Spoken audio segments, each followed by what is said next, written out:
Seguimos desarrollando esta jornada destacada por INEA, la ley forestal, y después el desafío de agregar valor a la cadena forestal. Vamos a, en esta parte, intercambiar ideas, opiniones, visiones sobre cómo se está desarrollando la cadena forestal y sobre todo las visiones a futuro con integrantes de la cadena forestal en sus distintos eslabones, sus distintos niveles. Tengo aquí a mi lado a Pablo Santini, ingeniero agrónomo, propietario de la empresa Silvitec y Bopu de servicios forestales. Pablo, buenas tardes, bienvenido. Buenas tardes. También el ingeniero Andrés Dieste, ingeniero agrónomo e investigador en la Facultad de Ingeniería, asesor del Consejo Sectorial Forestal Maderero. A su lado a Gustavo Pérez, socio de la empresa Raíces, del rubro de la carpintería industrial. Gustavo, bienvenido. A Lorenzo Olegui, ingeniero industrial, gerente de la planta industrial de Urufor, aquí vecino, un poquito más al norte, ¿verdad? Lorenzo, gracias por estar con nosotros, gerente de la industria forestal entonces, y bueno, al propio Roberto Escós, el director del Programa Nacional de Investigación Forestal aquí en INEA. Y luego de las presentaciones, luego de los enfoques que han planteado los propios investigadores, que por supuesto de lo que es la investigación están planteando cuáles son los desafíos, las visiones del futuro que hay para el desarrollo de la producción forestal, cabe intercambiar con ustedes cómo lo ven desde sus propios lugares de trabajo, ¿verdad, Pablo? ¿Cómo está el tema de, como lo dicen en la jerga forestal, hacer la madera? Yo lo escuché hace no mucho a un colega amigo que me decía, no, lo que pasa es que se trata de hacer la madera. ¿Cómo viene eso de hacer la madera? Y yo creo que ha evolucionado en forma importante, significativa en estos últimos años. Desde hablamos de una cosecha manual a lo que es hoy una cosecha totalmente casi que mecanizada. Y todo el sector ha avanzado muchísimo en tecnificación y mecanización, ¿no? Comparando de unos años a esta parte. Creo que ha avanzado en forma positiva. Creo, sin embargo, que falta mucho todavía por hacer para poder sacar algunos desafíos. ¿Qué cosa, por ejemplo? Y, por ejemplo, mejorar los costos logísticos. Falta mucho por desarrollar. Hablemos de supercaminos, camiones de otro tipo, como se usan en Brasil o en otros lados del mundo.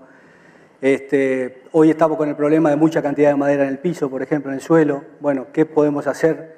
¿Cómo podemos generar tecnología para poder levantar esa limitante que hoy nos tranca? Hoy decimos, tenemos un stock gigante de madera por las dificultades climáticas. Habría que desarrollar tecnologías para superar esa problemática, ¿no? Por ejemplo. Por ejemplo. Obviamente que esos desafíos son, bueno, de alguna manera lo inmediato, lo que está allí planteado en la actividad de una empresa como la tuya. Ahora, claro, hay que invertir, hay que pensar no solamente en eso que tal vez pueda ser más inmediato, pensar a largo plazo. ¿Cómo estamos desde ese punto de vista en el Uruguay? Porque la verdad que se ha invertido mucho en maquinaria, ¿no? Para desarrollar todo lo que es la tarea de las empresas de servicio, ¿no? Sí, la inversión es importante. Hay ciertos lugares de la cadena donde todavía, digamos, los lugares pobres de la cadena, yo estoy en uno de esos lugares pobres que es la silvicultura, la plantación, donde cuesta más el acceso al crédito, falta mayor apoyo crediticio para poder invertir y desarrollar un importante eslabón de la cadena. Sin duda es un eslabón en proporción, ocupará el 18 o 20% del costo total, pero que es muy importante, le agrega mucho valor. Si no tenemos una buena plantación, digamos, no vamos a tener una buena cosecha y todo lo que sigue a continuación, ¿no? Pero el sector ha invertido mucho y ha habido facilidades, sin duda, para ciertos rubros como la cosecha y el transporte para poder invertir en ello. Creo que lo que falta invertir mucho es en más tecnología todavía, como te decía hoy. Se han desarrollado mucho los viveros, hay viveros muy modernos, hay máquinas plantadoras que hoy están trabajando y en buena forma, pero hay que quitarle más zafralidad, digamos, al sector. Hay que meter más tecnología para poder superar esas barreras que todavía tenemos, ¿no? Y poder, como ya decimos nosotros, profesionalizar al sector. Un sector que sin duda ha dado mucho trabajo en los últimos años, como dijera alguno de los viejos contratistas, digo, ha generado muchos jornales dentro de la legalidad, de la formalidad, también que es importante, el sector ha formalizado muchísimo, ha capacitado gente, ¿sí? Y está en el proceso de profesionalización. Y creo que eso hay que seguirlo. Hay que seguirlo. Vamos a volver sobre el tema de la gente, por supuesto. Ingeniero Dieste, bueno, desde la Facultad de Ingeniería el trabajo es, obviamente, junto con las empresas, trabajar para superar cuello de botella tecnológico, buscar oportunidades. Me imagino que estás en un escenario ya de, bueno, las cosas hay que empezar a resolverlas. Me imagino que ya pensaste hace mucho tiempo, pero empiezan a poderse aplicar y a ver realmente cómo funciona. Vino la producción realmente, me imagino que 5 o 10 años atrás la cosa era más pensar a futuro y ahora las cosas se están concretando. ¿Qué es lo que se está haciendo en la Facultad de Ingeniería específicamente? Bueno, se puede hablar, para hablar de transformación de madera, que eso sería, ya el recurso forestal está generado y hay que empezar a transformar eso en productos, y idealmente en productos de mayor valor agregado. Se puede hablar de dos grandes transformaciones, que es la transformación química y la transformación mecánica. La transformación química en los últimos años en Uruguay tuvo un desarrollo muy importante y lo deja al nivel que puede estar en cualquier país del mundo que esté compitiendo con Uruguay. Eso es la transformación química, que tiene que ver sobre todo con la producción de celulosa. La transformación mecánica, sin embargo, que serían los productos que irían destinados a construcción o carpintería, el desarrollo que tenemos es menor, si bien hay ejemplos en el país de empresas eficientes y que son capaces de exportar sus productos competitivamente. Los grandes desafíos en tecnología están bien identificados. Para las especies que crecen en Uruguay hay dos problemas que son... O sea, primero hay que pensar, hablemos primero de las ventajas que tiene este recurso. Es renovable, es sustentable, tienen una relación muy buena entre resistencia y peso. La energía necesaria para llegar al producto final es baja en comparación con otros productos, pienso metales, plásticos, minerales, y además es un sumidero de carbono. Todas esas ventajas hacen que la madera, como paradigma, sea un producto ideal para construir, ya sea casas, viviendas, puentes, muebles, lo que sea. En ese área es que hay identificadas dos debilidades que tienen nuestras especies y a eso es donde hay que investigar, tanto la academia como el INIA, LATU, o sea, habría que concentrar los esfuerzos en dos áreas. Un área importante es la estabilidad dimensional, o sea, las especies que nosotros plantamos y que desarrollamos son especies que tienen movimiento, son especies que están afectadas por el ambiente, entonces hinchan, contraen, ¿no? Es una característica de estas especies. Y otra es la durabilidad. Las especies, cuando hablamos de especies en Uruguay, básicamente son dos, ¿no?, para este tipo de procesos. El pino y el eucaliptus grande. Y cuando es pino, fundamentalmente pino taeda. Esto es una simplificación, pero se puede entender así.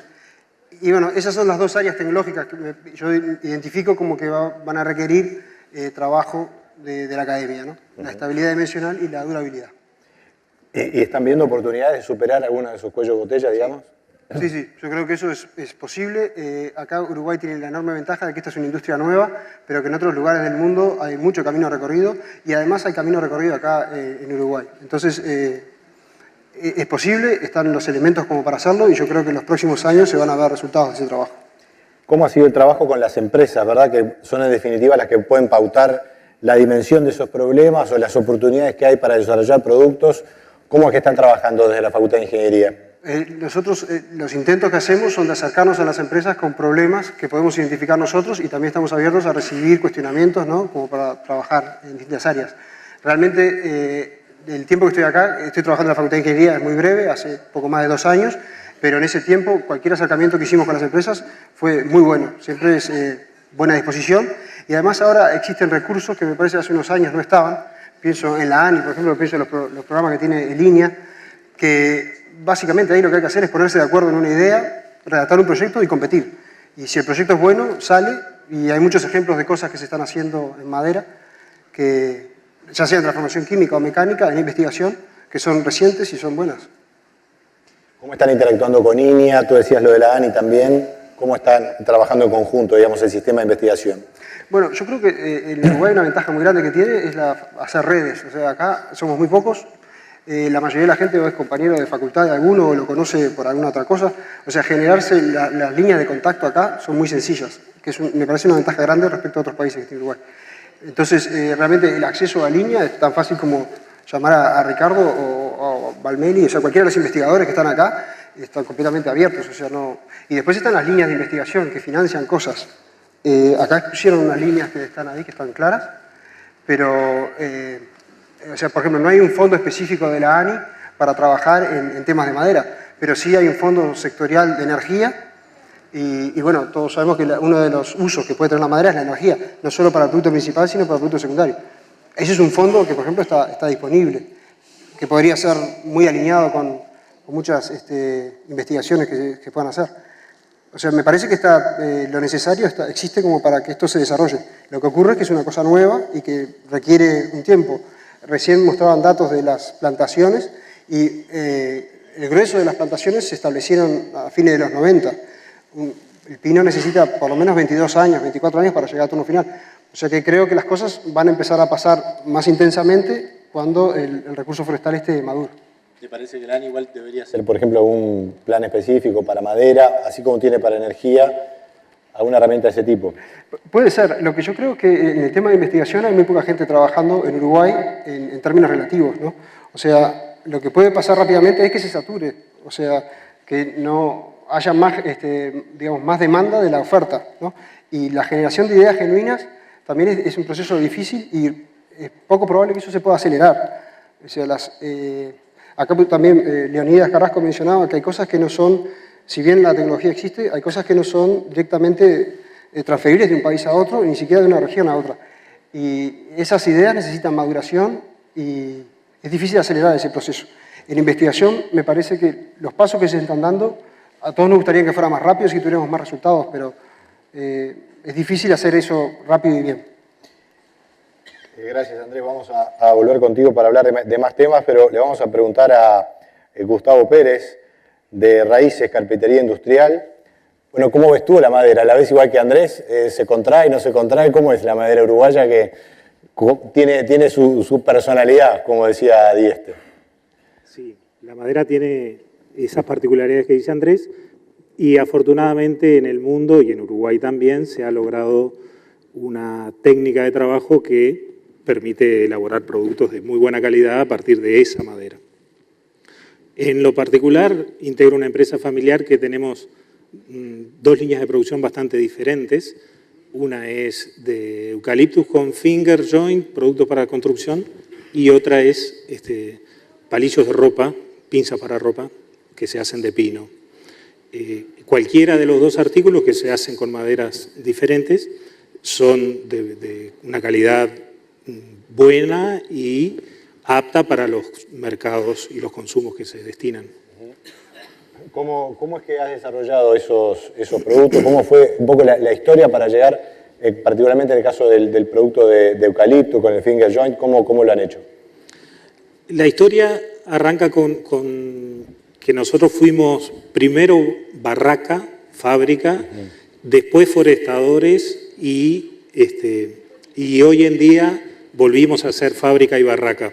Dejamos la parte forestal y hemos ido encontrando complementaciones interesantes con aserraderos para captar la mejor madera y elaborarla a través del finger. En el año 87 por ahí incorporamos una finger que fue de las primeras en el país y empezamos a elaborar cosas de eucaliptus y a desarrollar lo que era la viga laminada de eucaliptus, que en la región, en Argentina y más que nada en Chile, se estaba fabricando con pino. Otras variedades de pino, pero con pino.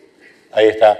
¿Y cuáles fueron los mercados que ustedes pensaron abordar? ¿Han logrado lo que ustedes esperaban? ¿Cómo ven un poco la proyección del producto? En lo que tiene que ver con cosas de eucaliptus, nosotros nos dedicamos al mercado interno y estamos en los niveles que queríamos estar. Y en palillos de ropa, el artículo ese que hacemos con pino, hace unos 3 años por ahí que venimos desarrollando un sistema automático para lograr unos volúmenes de producción y unos costos de producción que nos permitan aspirar a exportar. La madera que ustedes consiguen ha mejorado, puede ser mejor, atento a lo que decía Dieste en cuanto a sus rasgos. ¿Cómo ven eso? La madera que conseguimos es buena, ha ido mejorando. Creemos que la clave para el Uruguay es justamente generar cada vez más cantidad de madera buena y generar cada vez más industrias que lo transformen y exporten eso, ¿verdad? Creemos que lo más bueno que podemos hacer nosotros por nuestro país y por nosotros mismos es generar productos que se puedan exportar, que sustituyan importaciones o que generen exportaciones. ¿Y lo han logrado eso? Porque me decías que básicamente han estado en mercado interno. En Eucaliptus no tenemos una instalación industrial con la suficiente capacidad como para exportar. Y en donde sí podemos generar esa capacidad es en el pino, pero pasa por cambiar un proceso que hoy en día es muy artesanal y pasar a un proceso industrial que, por ser tan específico el tipo de trabajo y el producto, no es algo que se pueda comprar. No hay disponible sistemas de elaboración de ese artículo. Claro, o como que hay una limitante allí. ¿Podría haber algún tipo de aporte de parte de la investigación a nivel industrial o incluso a nivel agronómico para superar esos...? Sí, nosotros lo estamos gestionando porque de andar en este tipo de reuniones y cosas, hemos entrado en contacto con la gente del Ministerio de Industria, con ANI, con el Fondo Industrial y con cosas de ese estilo, y estamos ahora generando toda la información para la solicitud. Contame, Gustavo, específicamente en qué se usa ese producto de eucalipto que ustedes diseñan. ¿Cómo, perdón? ¿En qué se usa el producto que ustedes producen?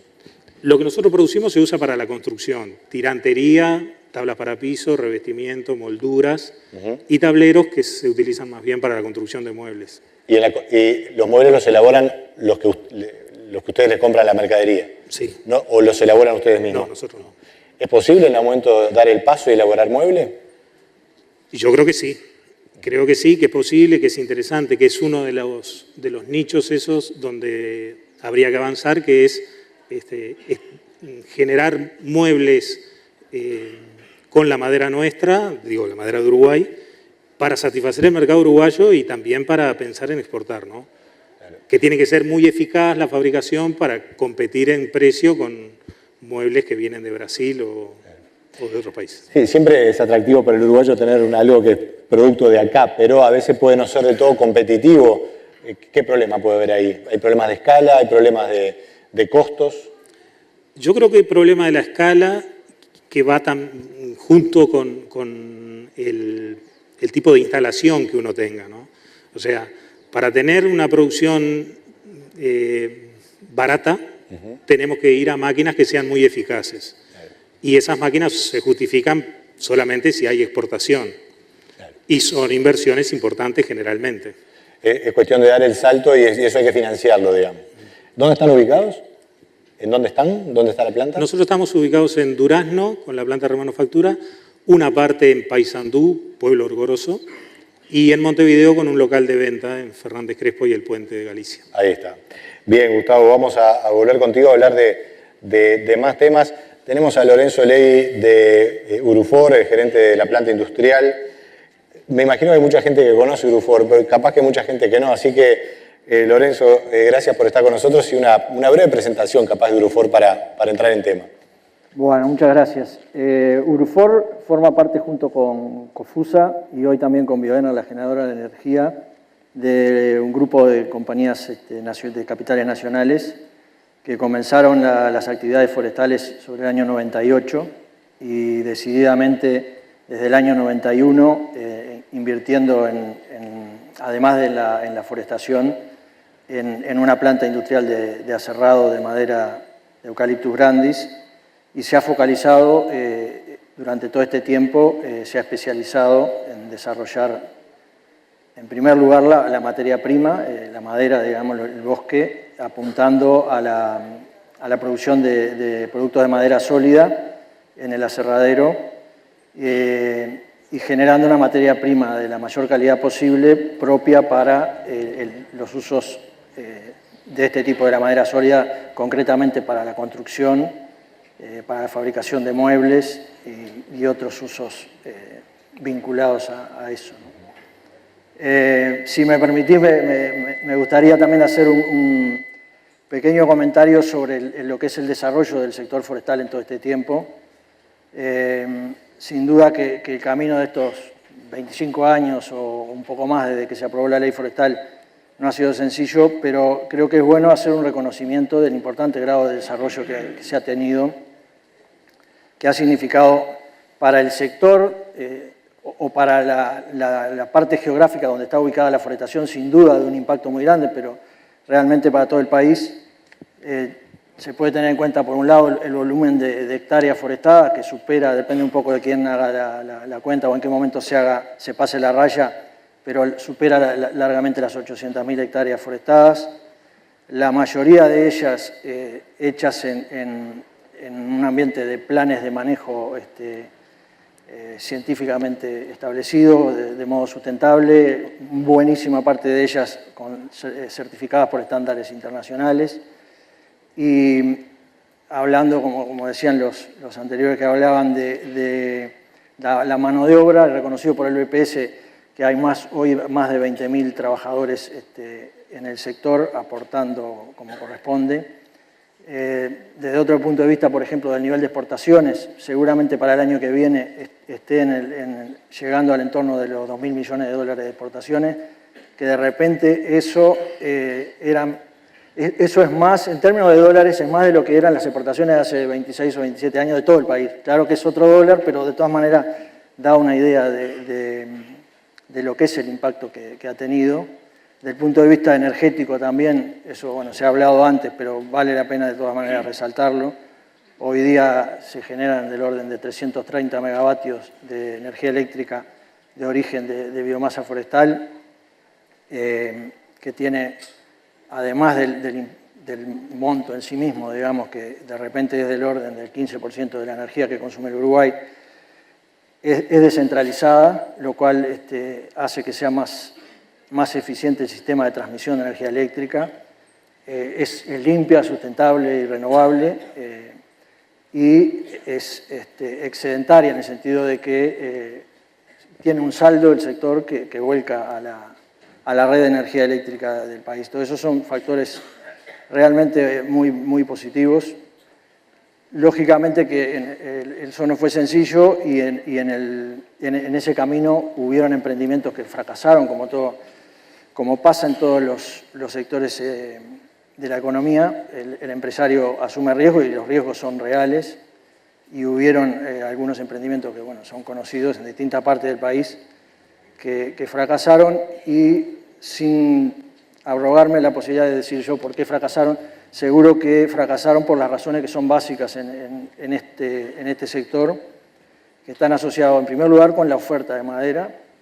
En el caso de la industria del aserrado particularmente, la disponibilidad de madera en volumen y en calidad apropiada para los productos que se hacen, es como decía Gustavo anteriormente, es necesario tener una materia prima cuya calidad sea apropiada para los productos que se pretenden hacer. Parece una cosa obvia, pero en la realidad cuesta mucho trabajo comprender eso, a todos nos ha costado trabajo. De repente el Uruguay, acostumbrado a la ganadería, lo entiende más fácil. Es como que uno quisiera vender carne de cuota Hilton con vaca vieja o vaca flaca. Digamos, ¿no? Tiene que ser, la materia prima que entra al frigorífico tiene que ser de primer nivel.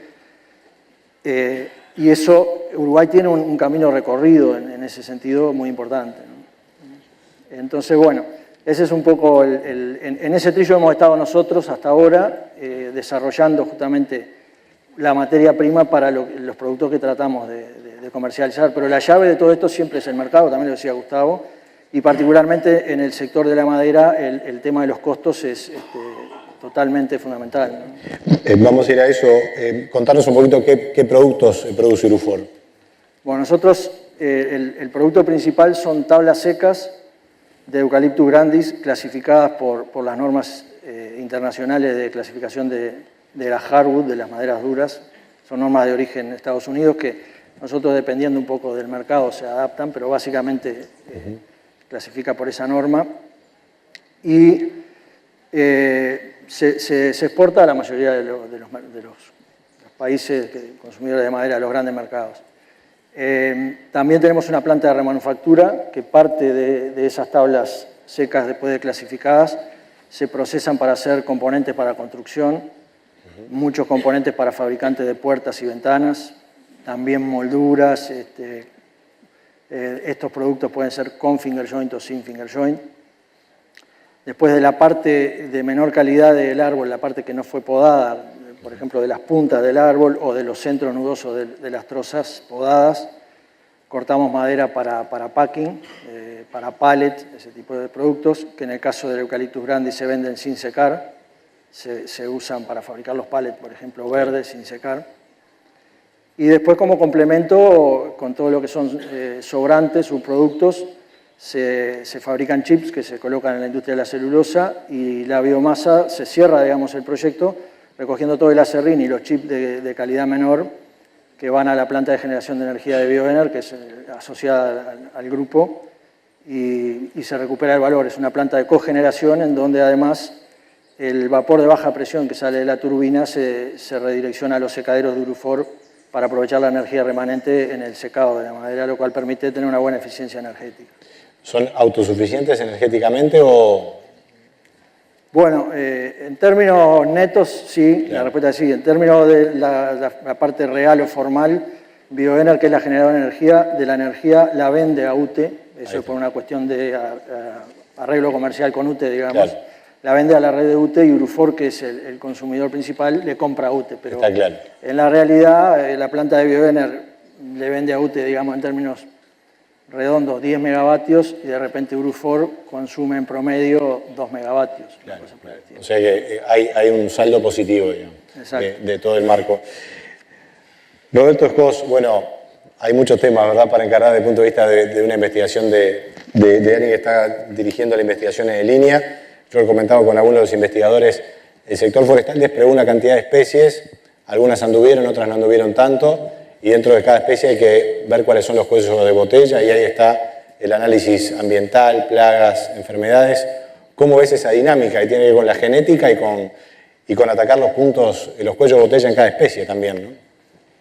Yo lo veo más bien como un piso y algo que tenemos que tratar de consolidar y mantenerlo. Si hoy me pusiera a pensar o a decir en un discurso tenemos que empezar con la investigación de plagas y enfermedades o tenemos que empezar con el mejoramiento genético, estaría mintiendo por lo que mostramos allá.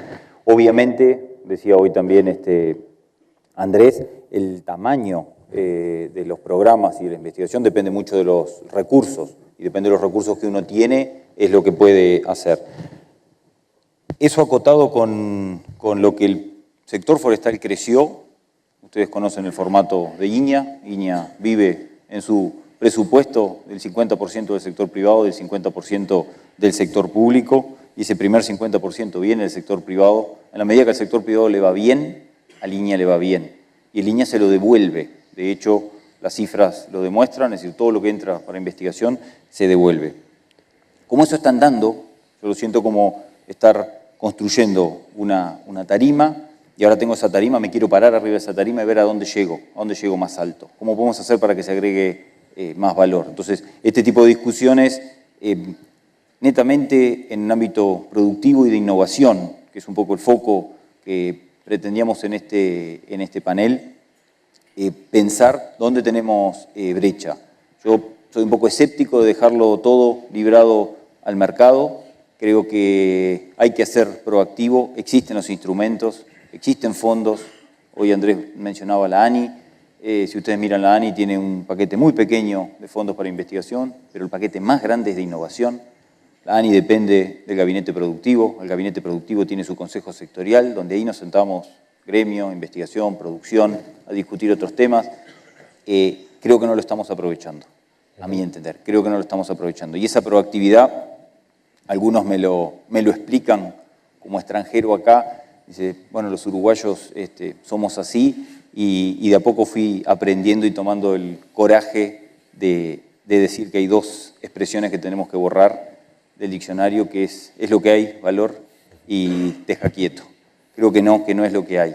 Cuando miramos en tecnología, lo vemos, y mucha de la tecnología que se está aplicando se ha traído de otro lado, es decir, existía y alguien la trajo. Tenemos que salir a buscar más tecnología. Sí, falta algún otro sistema de cosecha. Hoy hablamos de biomasa, forestaciones energéticas. ¿Cómo cosechamos 5.000 árboles por hectárea? ¿Con qué lo vamos a sacar? No me quedo tranquilo, si bien cumpliría, mi salario me lo van a pagar igual, no me quedo tranquilo si me preocupo cuando tengo los 5.000 árboles y lo llamo a Pablo y le digo, Pablo, hay que cosechar esto, ¿qué hacemos? A ver, eso es lo que nos inquieta desde INIA. Y una ventaja si se quiere decir, en forma comparativa con las distintas empresas que se fueron presentando. ¿No? Se presentó Facultad de Ingeniería, empresas de servicios, empresas privadas. INEA tiene una flexibilidad y juega, a mi entender, un rol muy, muy estratégico de articulación.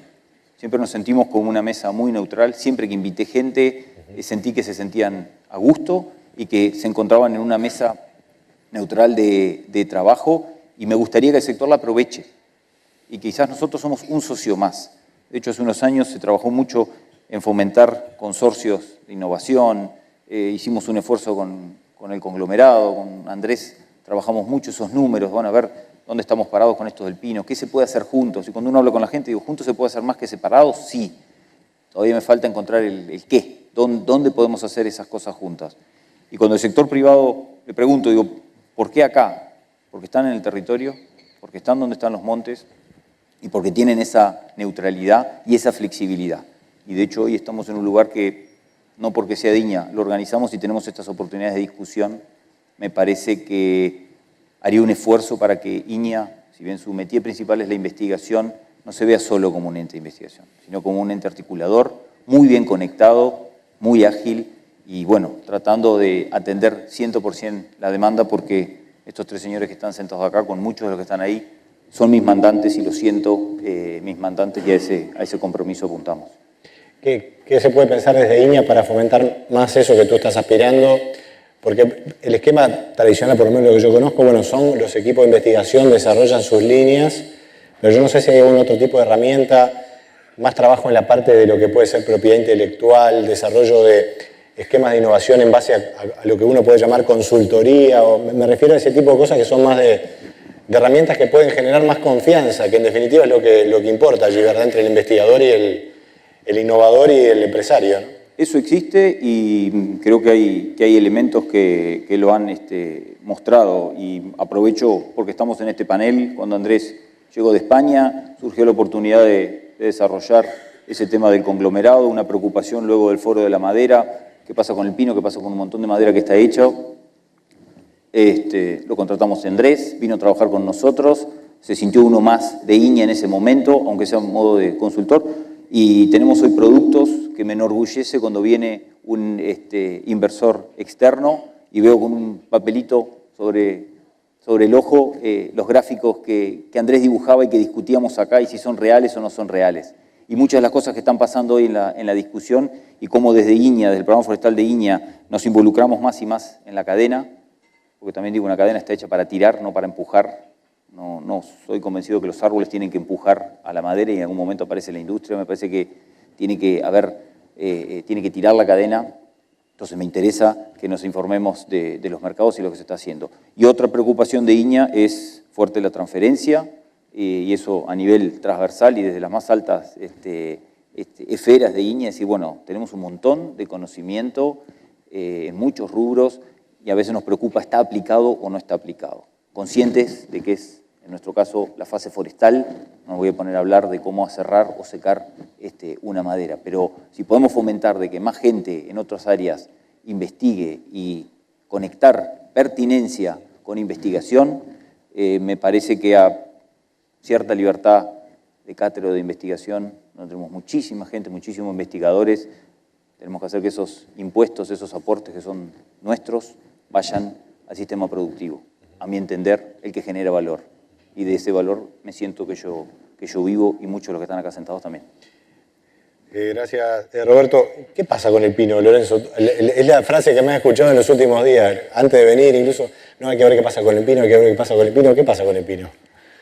Bueno, el pino es conocido que la diferencia principal con el eucaliptus es que hoy día no hay una planta de celulosa para procesar fibra larga, para aprovechar la parte más fina del árbol o los subproductos que se generan en la industrialización. Entonces eso, sin duda que ha operado como un freno, desde que se instalaron las plantas de celulosa, pero aún desde antes, en el sentido de que por la propia durabilidad de la materia prima fresca, el eucaliptus ya se exportaba para celulosa. Entonces, esta es una limitación, pero también entiendo que puede ser un conjunto de oportunidades para desarrollar nuevas cosas. De hecho, ya hay en este momento algunos emprendimientos que están en etapa de inicio o en etapa de proyecto o de comenzar a concretarse para, por ejemplo, el aserrado de las trozas finas de pino, ¿no?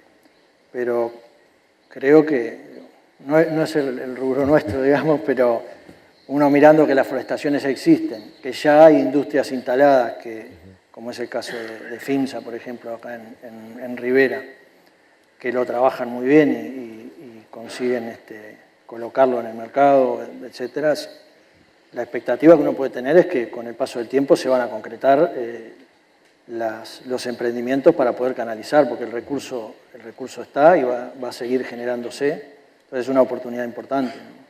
Gustavo, ustedes usan para hacer los palillos, el pino, y para hacer alguna otra cosa, un mueble o algún producto semiterminado. Se utiliza para algunas cosas como tablas de revestimiento y algo de molduras, y por ser una madera más blanda que el eucaliptus, en una vez también más susceptible a algún tipo de plagas, tiene menos colocación. Actualmente nosotros estamos desarrollando algunos productos de pino en conjunto con gente que tiene generación de tablas de pino, como para exportar ese tipo de cosas para mercados donde el pino ya está consolidado. ¿Revestimientos y ese tipo de cosas? Sí, revestimientos, pero más que nada componentes como barrotes para escaleras y cosas así. Ahí está. ¿Y eso puede ser una vía, digamos, de por lo menos cierto desarrollo de destino de esa madera? Sí, me parece que sí. ¿Están los proveedores o es difícil encontrarla la madera? Hay proveedores, hay proveedores y hay abundante cantidad de madera. Quiere decir que en la medida que se encuentre la salida, el suministro de materia prima no es un problema. Ahí. Pero vos decís que aparecen plagas y a veces aparece madera dañada, capaz por algún problema de esos. Y la mancha que se genera por no secarlo inmediatamente es uno de los problemas, y luego algunos ataques que pueden venir, como el tema de polillas y ese tipo de cosas, claro, son un impedimento a veces. Están a la orden del día. ¿Cómo lo resolvemos? ¿Y ¿hay solución para esas cosas? ¿O? Sí, la tecnología es conocida. Me parece que la presentación que hizo Islar hoy atacaba el problema central de por qué el pino no se está desarrollando. En Uruguay es un problema de mercado. O sea, Uruguay vendía, y la mayor parte del mundo vende pino a los Estados Unidos. Fundamentalmente también se lo vende a México y a otros países, China también, pero Estados Unidos es el lugar. Y con la caída que hubo en la construcción en Estados Unidos, eso provocó que la madera que hay en Uruguay va a salir solo de Uruguay exportada. O sea, el mercado interno nunca va a poder absorber el volumen enorme de madera que hay en Uruguay. Entonces, los problemas tecnológicos que tiene esa madera son conocidos, es una especie sumamente conocida en el mundo. En Estados Unidos particularmente hay bibliografía enorme sobre ese material, pero ahí Uruguay tiene también otro tema que es un hecho, un dato de la realidad, que es la distancia a los mercados. Y hay 500 kilómetros o 400 kilómetros que hay que ir desde esta zona hasta el puerto, y después hay que hacer el transporte marítimo. Entonces, tienen que ser productos que compitan, ¿no? Y para hacer eso hay que ser muy eficiente, y bueno, es difícil, ¿no? Y acá hay empresas que lo están haciendo, pero bueno, lo que me gustaría destacar es que los problemas que pueda tener el pino o el eucaliptus no son problemas insalvables, la tecnología existe, y yo creo que se va a llegar al desarrollo adecuado. Pablo, ¿con cuánta gente trabajás en Silvitec y Mopu, en las empresas de servicios forestales? ¿Cuánta gente? Y yo hoy tengo entre las dos empresas 90 personas trabajando. Mi trabajo principal es de psicólogo, o sea que no gerenciar una empresa con título y con todo, sí. Pero hoy digo, el recurso humano es el que te hace andar una empresa. En la parte de silvicultura tenemos 20, en la parte de vivero tenemos 70. Si son pocos, dependés de pocos, pero también tenés que trabajar muy bien con esa gente.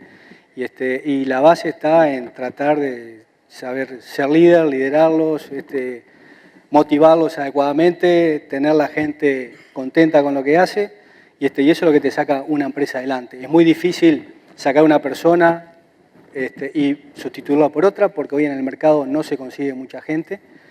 Entonces tenés que tratar de mantenerlos, de retenerlos y de trabajar lo mejor posible con cada una de esas personas. Para eso tenés que tratar de capacitarlos también, capacitarlos mucho. Hoy, por suerte, se han abierto, por ejemplo, la UTU, hay mucha facilidad para trabajar con la UTU y acceder a cursos. Nosotros estamos coordinando un curso acá en Tacuarembó en capacitación que le llaman adaptada al medio para maquinaria forestal, trabajo... ¿Con UTU es eso? Eso es con la UTU, sí, sí. Estuvimos buscando por diferentes lugares y al final encontramos la UTU, que está muy abierta, muy accesible y bastante rápida, ¿no? También. Capacitar a la gente para que te haga un mejor trabajo, para tener una mejor eficiencia con ellos, para tenerlos contentos, para poder pagarles más. O sea, nosotros nos dedicamos en la parte silvícola a la mecanización, queremos mecanizar lo más que podamos. ¿Y por qué? Primero porque es verdad, hay escasez de gente. Segundo, porque dependés de menos personas, que las podés tener mejor capacitadas, las podés tener más contentas, podés pagarle un mejor salario también. Y en esta actividad se te va a dificultar menos cuando el tiempo, por ejemplo, no te permita trabajar, que es una de las limitantes que tenemos, que yo creo que hay que trabajar mucho en el desarrollo de tecnologías o de herramientas para poder sortear ese problema y no decir, bueno, es afral. Sí, es afral, pero no puede haber actividades. Antes no se plantaba en invierno, hoy cada vez se planta más en invierno. Bueno, en una época se plantó, se dejó de plantar y hoy se está plantando nuevamente en invierno. Hoy tenés una máquina plantadora, no puede plantar cuando hay mucho barro, cuando está muy mojado. ¿Por qué no diseñar una máquina que te plante cuando está mojado? ¿Sí? No hay transporte cuando llueve mucho. Bueno, habrá que desarrollar otro tipo de transporte, supercaminos, lo que sea, para poder transportar y ir matando esa zafralidad que no le hace bien a ningún sector. Los sectores zafrales a veces con el tema de la mano de obra se te complica, porque ¿qué haces con la gente el resto del año? Entonces tenés que tratar, no inventarle trabajo, pero tenés que tratar de retenerlos. O sea, yo creo que al sector hoy en día le falta creatividad, tenemos que ser creativos. ¿Qué es eso de los supercaminos? Ahora que estamos en campaña electoral, ¿no podemos inventar algún supercamino? Es un invento yo trabajé varios años para UPM y para Forestal Oriental, y bueno, era un camino para todo tiempo. O sea, llueve, truene, poder trabajar. Sí, yo conozco alguno de esos. Es obviamente un concepto, una etiqueta, pero alude a un camino que es de balasto, pero reforzado y que no para cuando llueve. Correcto, pero es parte de la innovación, parte de nueva tecnología que te dice, bueno, yo el camión en vez de trabajar 200 días al año, trabajo 250 días al año. Claro. Entonces me cambia la ecuación ahí, ¿no? Y lo mismo para el resto de las actividades. Claro. Una vez yo trabajaba para Shell y vino un gringo que no entendía nada de forestación, y le dije que el sol me mataba las plantas y no podía plantar en verano porque me secaba las plantas. Y si no pensaste, Pablo, en techar todo, me dice. Y le digo, no pensé, pero podría ser. Podría hacerlo, sí. Pero digo, esas ideas locas, esa idea de que hay que ser creativo, ¿y por qué no? La otra vez también un gerente venía de otro país, otra tecnología, ¿por qué no plantan en invierno? No planta porque te mata las plantas. Y bueno, hoy se está plantando mucho más en invierno. ¿Qué es la tecnología? Plantas más resistentes o más tolerantes al frío, ¿no? Buscar el momento adecuado y quizá falta más tecnología para poder llegar a encontrar esos caminos, ¿no? Que eso sin duda va a mejorar muchísimo la ecuación del sector y va a permitir mantener el trabajo más constante también de la gente, que es una de las preocupaciones que nosotros tenemos. Creemos también hoy en día que... Porque si no, estas jornadas como las de hoy, se pierden muchos jornales y la gente no solo pierde dinero, sino continuidad y estímulo, digamos. Se pierde continuidad y estímulo, no es lo mismo estar parado 3 días y volver con la actividad nuevamente, claro. Eso tiene un costo. No es lo mismo la facturación que puedas hacer una empresa si trabajás más días que menos. No es lo mismo la cantidad de recursos que precisás si tenés que en determinado tiempo plantar 500 hectáreas, por ejemplo, vas a precisar mucho más recursos, por lo tanto va a ser más caro. Claro. Entonces, influye en muchísimas cosas y creo que tenemos que buscar tecnologías para poder lograr más continuidad. Hay que ser más creativos. Creo que hoy estamos en un momento estancado. Creo que hoy también falta el aporte de los privados en el sector. Hay una cosa que me dejó pensando lo que dijo Bob Isler, que dice que si quien fuera a invertir en el sector, que no debería ser una persona naif. Seguro. ¿No? O sea, porque el sector es muy complejo. Y creo que hoy faltan, ha generado el sector muchas empresas, hay muchas empresas trabajando, me incluyo, pero esto no es una industria sencilla, no es una industria que no está bajo techo, está al aire libre, que tiene suelo, que tiene arroyos, que tiene tajamares, que puede contaminar. O sea, es mucho más complejo, esto no es voy y cosecho, voy y transporto, voy y planto, sino con cada una de las actividades que yo hago estoy afectando el ambiente, estoy afectando a otra comunidad. Paso todos los días por al lado de una casa y lo lleno de polvo, si está seco, por ejemplo.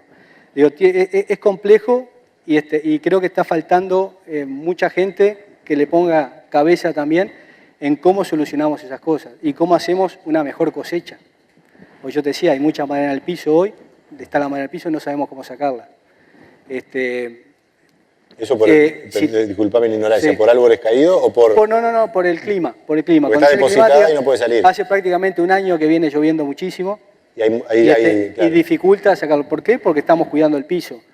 Y si entramos con la maquinaria, destrozamos el piso. O sea, troncos cosechados, estoqueados, que no salen. Que no salen. Entonces, tenemos que pensar, no decir, bueno, es un año llovedor, vamos a esperar que seque. No, vamos a tratar de encontrar tecnologías que nos permitan sacar esa madera en tiempo y forma. ¿Sí? Vamos a desarrollar tecnologías o vamos a capacitar también debidamente para no destrozar el suelo, por ejemplo, y cuidarlo, porque es nuestro recurso. Si no cuidamos el suelo, no vamos a tener buena forestación para el futuro.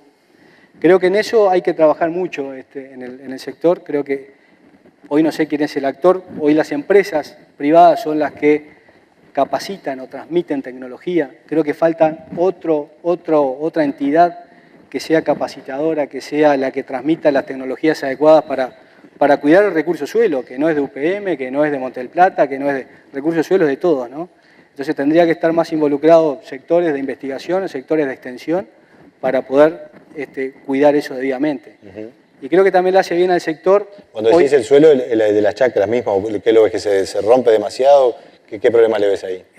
Sí, es una actividad, la forestación intensa, hoy en día en maquinaria, al momento de la plantación, durante los meses que se prepara el suelo, ¿sí? Se aplican herbicidas, se planta hoy en forma mecánica también, y muy intensa, si es para pulpa, por ejemplo, 10 años después cuando se está cosechando y extrayendo, ¿no? Claro. Ya hay mucha intensidad, mucho tráfico de maquinaria, ¿no? Claro. Y eso es lo que hay que cuidar. Y que se dificulta con estas condiciones, ¿no? Te decía, creo que hoy también faltan actores privados, por ejemplo, hoy hablaba el economista González, que decía, difícil de que un pequeño productor de 3 hectáreas, 5 hectáreas pueda tener forestación. Digo, yo creo que no, quizás 3 hectáreas, 5 hectáreas sea muy poco, pero hay 23.000 productores familiares, hay 45.000 productores casi en el país, que si cada uno de ellos tienen 2, 3, 4, 5 hectáreas, ¿sí? Que puede ser complementaria, podemos tener una masa forestal muy crítica, muy importante, que sume al país. Quizá nadie va, si tienes 50 hectáreas, a plantar 5 hectáreas y no tenés cómo bancar ese periodo de tiempo, pero quizá falte financiación, ¿no? Para aumentar y hacer masa crítica y aumentar la cantidad de gente que está en el sector forestal, y eso quizás sea mucha materia prima en el futuro para otras plantas aserrables, por ejemplo.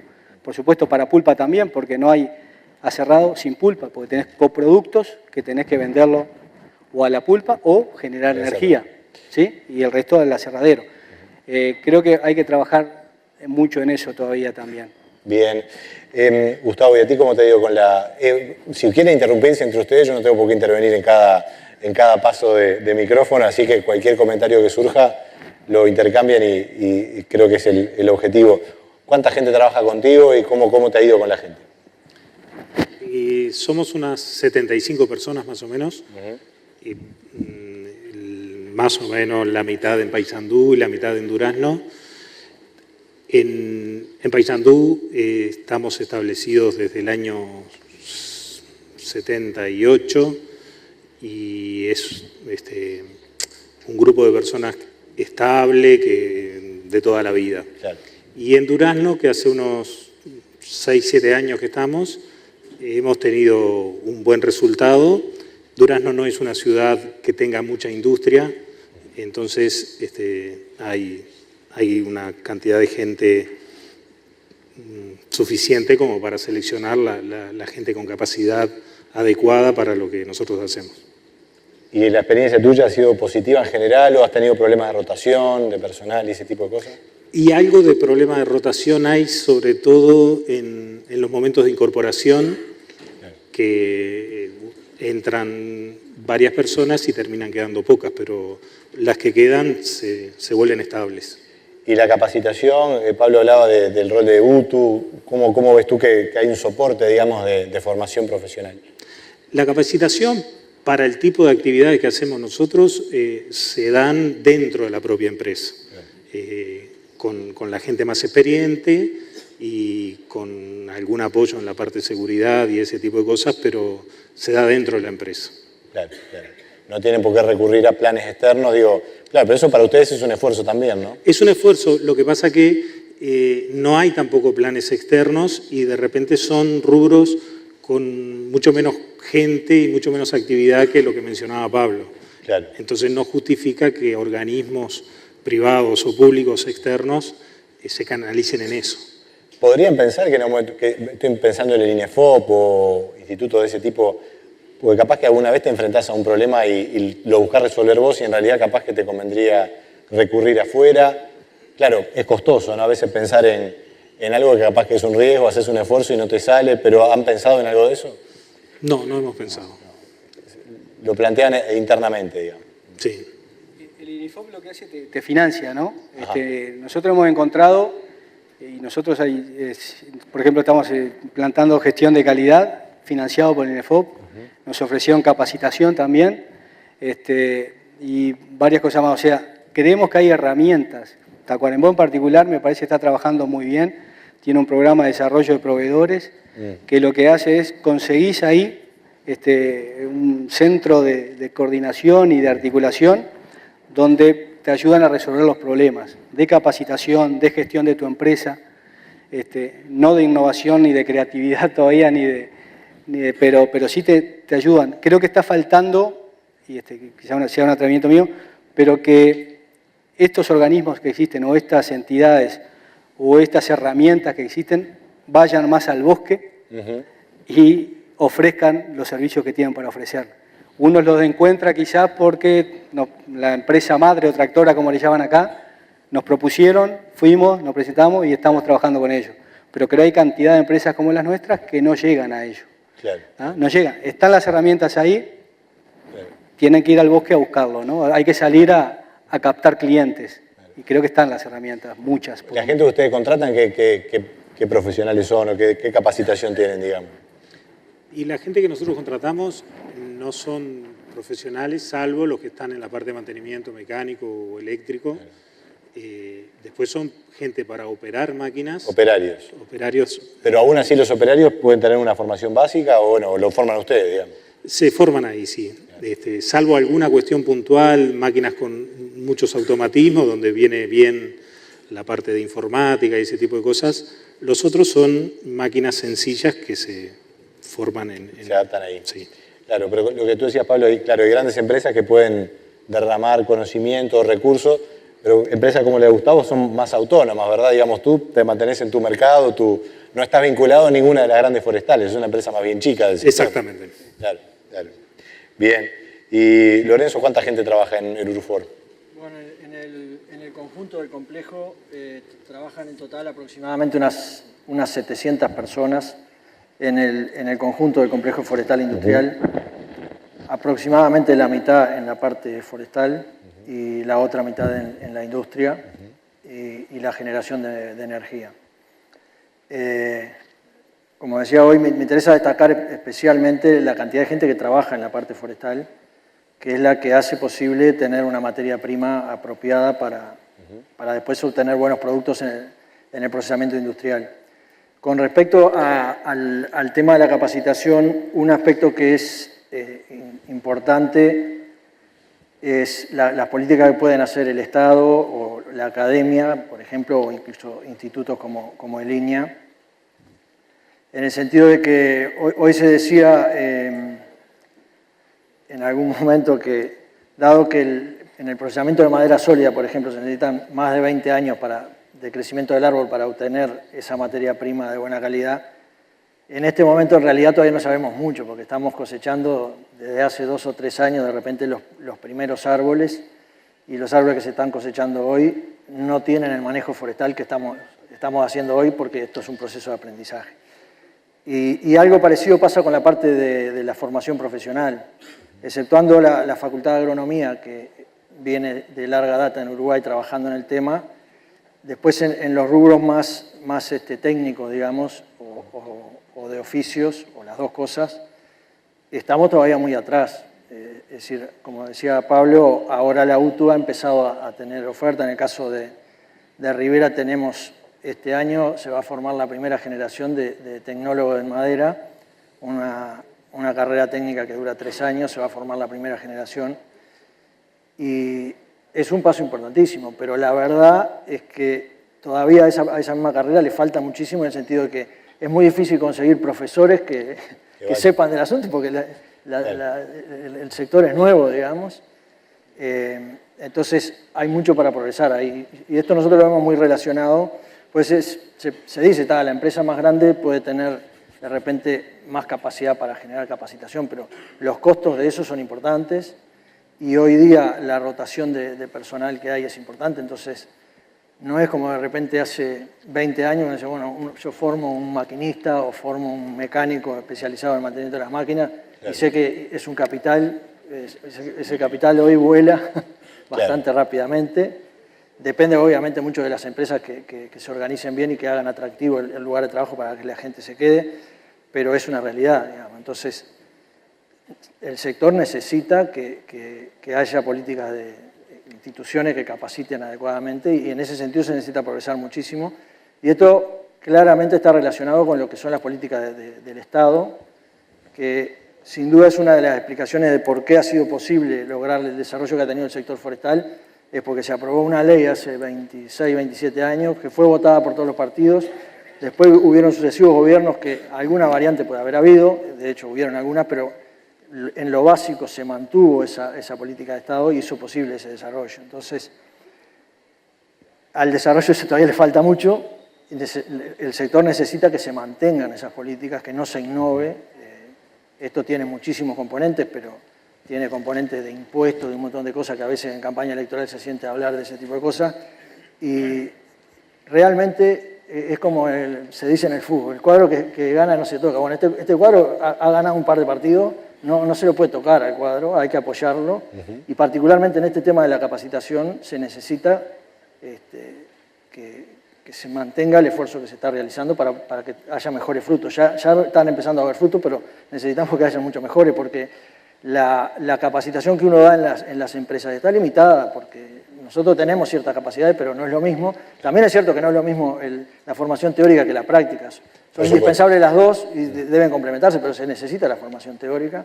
Hay en algunas cosas que ya tenemos un nivel interesante en los rubros vinculados al mantenimiento, por ejemplo, eléctrico, electrónico, se ha avanzado. La verdad que en UTU se ha avanzado. Y en la parte mecánica se viene avanzando. Comparando con nosotros, estamos en la frontera con Brasil, comparando con Brasil estamos muy atrás todavía. Los brasileros están, yo te diría que 15 años adelante nuestro. Lo que nosotros estamos haciendo hoy, ellos hace 15 años que lo están haciendo. Otras veces contratamos a algún profesor o alguna cosa brasileño para hacer algún tipo de curso y nos damos cuenta de esa situación. Pero en definitiva esto no es para tirarnos tierra arriba, sino para decir, bueno, se está avanzando, hay que seguir, y se necesita en ese sentido que el Estado cumpla un papel que es mantener estas políticas y promocionar en este tipo de cosas que puede hacerlo. Roberto. Sí, yo a lo que mencionaba Lorenzo, porque se habló bastante del tema capacitación, creo que es valioso, y yo sé por qué él lo dice, porque él es docente en esa tecnicatura. Él va, enseña, practica, ayuda, da una mano, pone ideas, es decir, esas cosas implican involucramiento. Si una persona se involucra a una cosa así. Entonces, cuando del sector privado surge ese involucramiento, la política pública se mueve más rápido. Si yo lo miro cómo nos pasa en Iña, a mí no me es indiferente si el sector forestal dice lo que estamos haciendo está mal o está bien. Lo siento enseguida y tenemos que reaccionar enseguida.